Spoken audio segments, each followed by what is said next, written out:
from the closing bell on Wall Street, and the market is clinging on.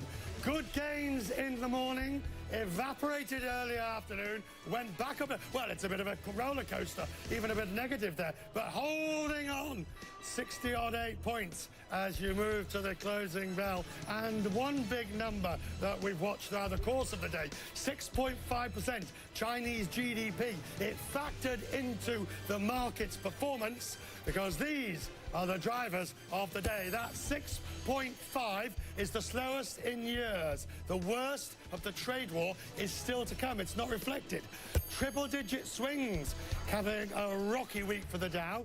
The Fed's former Vice Chair, Stanley Fischer, is coming up in just a moment. And Facebook finds a new friend in the halls of Westminster. Britain's old Deputy Prime Minister is joining the company.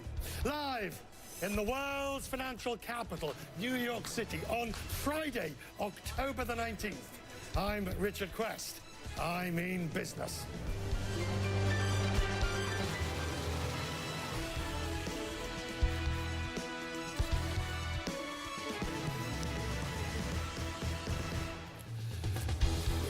We are now in the last hour of trading in what's been a volatile week, so hang on to your hats. Who knows which way the next 60 minutes will go. Holding on to the gains with strong earnings from Procter & Gamble. The Nasdaq, however, on the other hand, is lower. And what you're seeing is Wall Street caught up in a battle between strong corporate earnings and political and economic factors. Look at the week of swings. These are the points of 200 or more. Every day, this is the way it's gone. 239 on Monday, 567 Tuesday, 331 Wednesday, 471 Thursday. The best, if you take a look overall, it is, even with those numbers, it is better than last week's 800-point swings. And a volatile week, too, in China with the stocks there, which ended on a positive note. The Shanghai Composite closed up more than 2.5% on Friday. 3 top Chinese regulators issued statements promising to help support Chinese companies. Put it into context, the major index in Shanghai is down 23% so far this year. Hong Kong is off 14%. And the fear of a trade war seems to have hit stocks harder. Now, the interesting thing is, it hasn't actually hit the growth rate yet. So the stocks are falling in anticipation. But if you look today, we got GDP numbers from China. GDP in the third quarter grew at its slowest rate in 10 years. Largely because of government efforts to reduce debt and put growth on a sustainable path. CNN's Andrew Stevens reports from Hong Kong. It's bad, and it's likely going to get worse. That's the takeaway, Richard, from the latest GDP numbers from China. Growth is now at a 10-year low, at levels not seen since the depths of the global financial crisis in 2008-9. But China's economy is being sapped not by the trade war, as you might expect, but by Beijing's campaign to cut alarming levels of debt. Currently, it's at 300% of GDP. Investment, which is a key driver of the economy and has been for years, is being slashed. The Chinese Academy of Social Sciences says that this year alone, Beijing has pulled the plug on some 2,000 projects worth about $350 billion. And now, Beijing is bracing for a powerful new headwind, that is the trade war with the US. Now, the tariffs already put in place by the US came too late to hit third quarter growth, but they will hit fourth quarter growth. So China now faces a dilemma. Can it focus on the debt if exports start to slow under the weight of tariffs, or will it have to ramp up investment and head into a deeper debt problem? Investors certainly are already spooked by all this. Shanghai's composite is now down 28%. That's since late January, and that's sapping consumer confidence. Beijing has, I should point out, already begun taking steps to support the economy, but it is likely they're going to have to do a whole lot more. Richard? Andrew Stevens in Hong Kong. China's GDP growth is just one worrying factor for investors. The volatility, and it's reflected in the VIX index, the volatility of the past 2 weeks is the worst we've seen since the beginning of the year. There you saw the index going up to 38. That was by far and away the worst moment. But this fall off over the summer and then this spike in October, we're still off the worst of it. Now, analysts believe that, or some of them do, that volatility is here to stay. And the reason it is going to continue for the time being, three major pressures. First of all, global pressures of things like trade war and the budget showdown in Europe, and even, for example, Brexit. So you've got the global pressures, the geopolitical stuff. Then you've got the blackout in share buybacks. Companies stop buybacks 2 weeks before reporting earnings. Now, when the buybacks stop, it removes huge buyers from the market, but they return, and that creates a new volatility, and understanding who's really buying them for what purpose becomes much more difficult. And then, let's not forget our old friends at the Fed. The Fed's rate rises. Now, the tech shares were hit the hardest, but even so, the prospect of another this year and more to come. Well, the Fed's rate decisions have drawn repeated attacks from President Trump. Stanley Fischer says the president's comments could backfire. He should know. He is former vice chair, and he joins me. Good to see you, sir, in the C-suite tonight. There's many things to talk about. Let's just continue our line of thought on trade. We're not yet seeing the effects of trade tariffs in China's numbers, nor are we seeing them in the US economy. But is it your belief that we will? Well, it depends what the president is actually planning on doing in the negotiations with China. If it's a very hard negotiation and the pressure is kept on for very long, it will have an impact. If we're looking at a strategic, tactical announcements of what he's going to do, and that we will end up, in this case, as we have in others, with a compromise, a reasonable compromise, it won't matter as much as it could.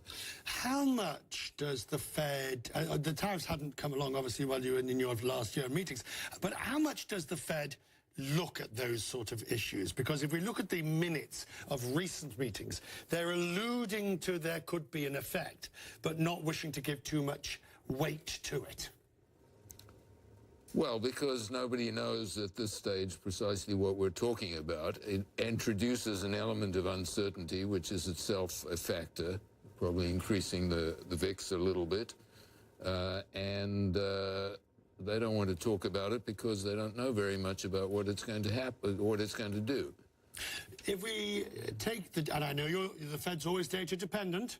I think you must go to sleep. You must have been a good student, yes. No, I just heard it often enough. But if you were there now, yeah, would you be voting for more rate rises in the shorter term, December, for example, and beyond? Or would you say, let's wait and see now what's happening? You know, being asked those questions when you don't have the information that they have is not very helpful. They've got much more detailed knowledge about what's going on, the members of the board, than I have out here. I tend to put a lot of faith in what they decide eventually, because it is a result of a serious process. And as of now, I don't know whether if I was there, I would vote to raise the interest rate or to raise it less or something like that. I just don't know. And I certainly wouldn't rule out that they're going to raise the rate for the fourth time, as they've said repeatedly that they will. These rate rises, which the president has criticized, yeah, he says they are not warranted because inflation is low. We'll deal with the president's criticism in a moment.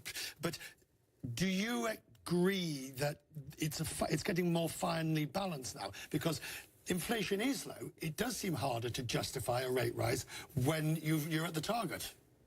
Well, you're at one of the targets, and the other one, you have an enormously strong growth at the moment, stronger than we can sustain. And we'll just have to see whether inflation rate comes along. I expect the inflation rate will come along. You think it's so the trajectory, if you like, even though it's data dependent, the trajectory is established. Well, the prediction is established, yes. How damaging is it to have a president criticizing the Fed in the way Donald Trump has been doing? I mean, as far as I can remember, I've never known a president to actually say. So if you look at some of the phrases the president has used, a big mistake, loco, crazy, too aggressive, ridiculous, going wild. I'm not happy.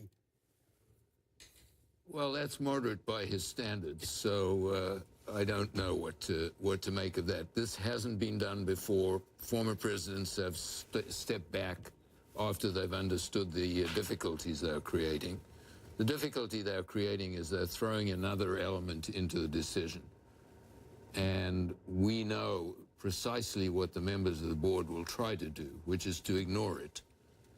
But it's not easy to do that. Well, precisely. If somebody's sort of placed this big thing in the middle of the table, he is the president after all, you may unconsciously even take some of it into account. So I don't think it's helpful in any way, except to provide an excuse for the president if indeed the economy slows down. Then he'll say, I told you.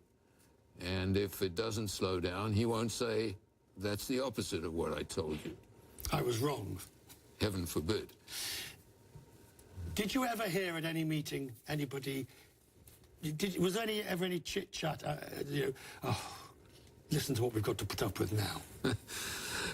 I didn't hear any of that, and they are aware that there is a transcript of the. It comes out some years later. Well, it comes out only 5 years later. Some of them are still there. In the end, were you surprised that Janet Yellen wasn't re-nominated? Were you in any way upset that or felt that she was cheated out of a second term? Well, I mean, nobody has the right to a term, and she is from a different party. It was clearly a close decision, I think, and I thought she deserved it. If she'd got it, I'd have said she deserved it. And if she didn't get it, I'd say, well, there were political factors which are not surprisingly taken into account. Finally, sir, are you enjoying being out of the hothouse? Yes, but it's getting winter now, and it's harder getting used to that. It was enormously interesting. I was very lucky to have that opportunity, and I am sure that the people who are there now are doing an excellent job. It is one of the remarkable things of this process that they've appointed a very good board of the Fed. They always say, when you got the job at the Fed, I was always told, Stan Fisher wants one big job. One last big job, having been IMF, having been governor of the Bank of Israel, and now having been at the Fed. What's next? What's next? I'm looking for a job. Anybody who wants applications to be sent in. Good to see you, sir. Good to see you, Richard. Thank you very much indeed. Bye. Now, after the break, a major player in the airline industry. He runs Qatar Airways, and he's the chairman of the board of IATA. Good to see you. Akbar Al-Bakr, who will, well, look at this. This is what you call a busy C-suite. Former Fed chairs of airlines, all on Questmeans business.